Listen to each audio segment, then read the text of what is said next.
Started off in Roanoke, Virginia. Played in Scranton, Pennsylvania. Played in Baltimore. Played in Boston, Detroit, St. Louis, Philadelphia.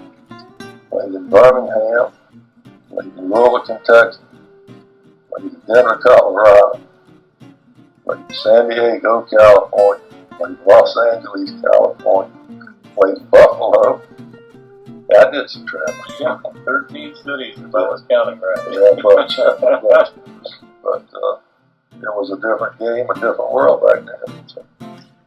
But a good one. Yeah, it was a good one. And I've had some experiences that I think a lot of these guys with their millions won't ever have. So, but they got the money. Sadly, the players of Ben Flowers' era did not reap huge financial rewards like the millionaires who followed in the path that they had blazed.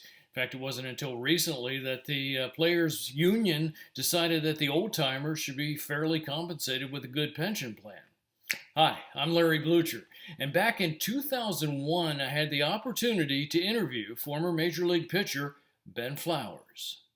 I had been hired that season to do the radio play-by-play for the Wilson Tobs Baseball Club of the Coastal Plain League, a collegiate summer league team. When I arrived at Fleming Stadium in Wilson, North Carolina, the staff was still scrambling to put together a yearbook and needed content for their program. A couple years prior, I'd worked in nearby Burlington doing play-by-play for the Burlington Indians, and while I was there, I'd organized an old-timers game. One of the guys I brought in to manage was baseball great Alvin Dark, and Alvin suggested to me that I should call his former teammate Ben Flowers and invite him to coach, which I did, and he graciously accepted.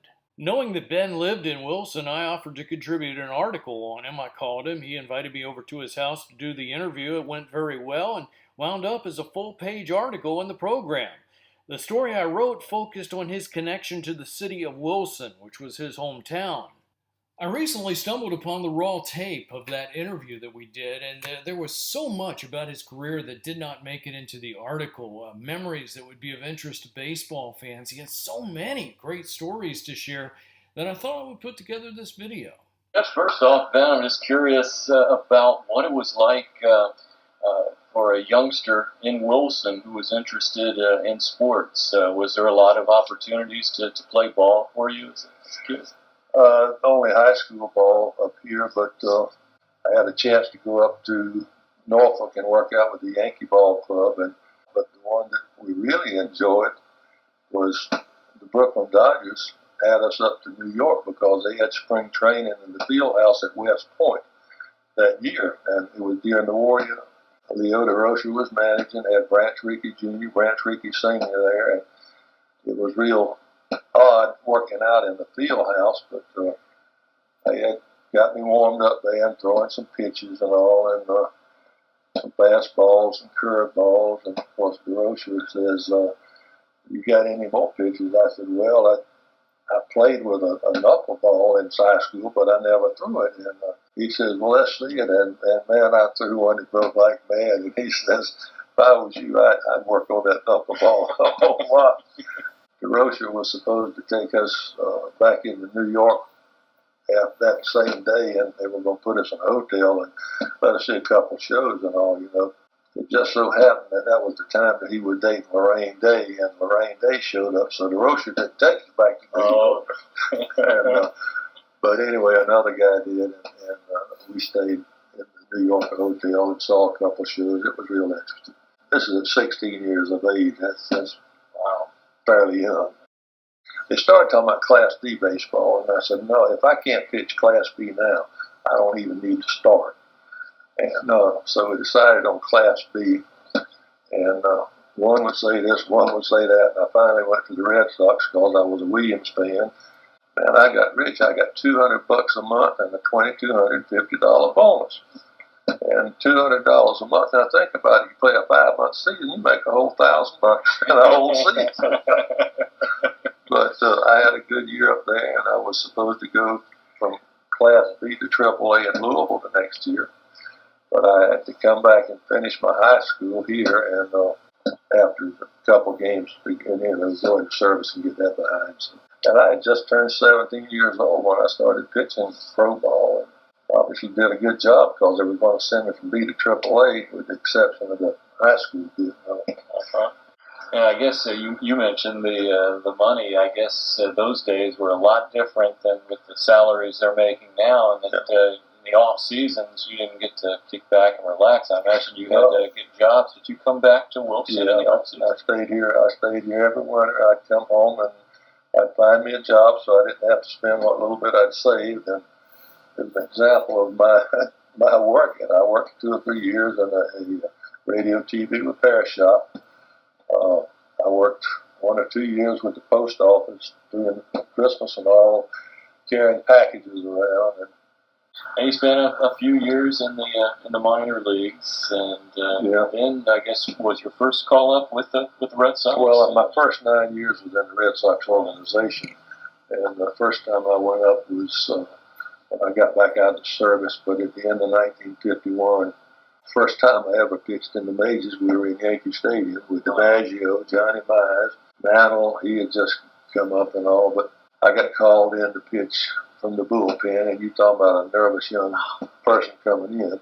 How old were you at this point? 51. I was about 23, something maybe like that. But anyway, I went in and shut him out for 3 straight innings, and he took me out, so I walked out tall. I'll bet. I felt good about that. So.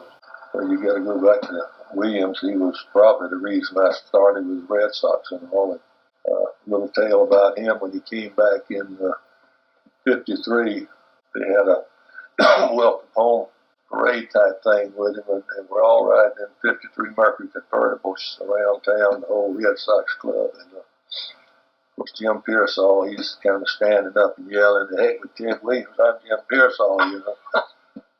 He took so much bat practice, they didn't know what gloves were back then. You use your hands. And he had some blisters on his hands. And first time that he pinch hit when he came back, I'd gone in to relieve somebody, and he pinch hit for me. Got to him 1 pitch, he hit about 14 rows up in the right field bleachers, you know, circle the bases, and we go up to the clubhouse. So. You got to play with some of the greatest hitters in baseball on your team. You played it with the Red Sox. You have Ted Williams, Descudor, Billy Goodman, right? You go to St. Louis. Got Stan Musial, Kenny Boyer, Shane Neitz, Wally Moon. I mean, some great ones. Right. And the Detroit, Kaline was just getting started good there. And I'll tell you a little tale about Kaline. I played a game one day, and when the game was over, he was sitting in the seat like he was really down or worried about something, and somebody says, "Oh, what's wrong?" He says, "I don't believe." He said, "You don't believe what?" He said, "I don't believe I hit 2 home runs a day in the major leagues." So the one that I remember so well is when Haddix and Stu Miller and I got traded over to Philadelphia, and the first time we played the Cardinals, and when Musial came up to bat, and first pitch I threw him, I think I threw him a change up, and he popped up to third base. And I've never been so happy in all my life because I was really hesitant, you know, thinking about pitching to him. But he was a super nice person in every way too. You played ball and saw a lot of different cities in your career. Yet when your career ends, you come back here to Wilson. To home. This is my wife and I were in high school together, and we got married back in 1948, and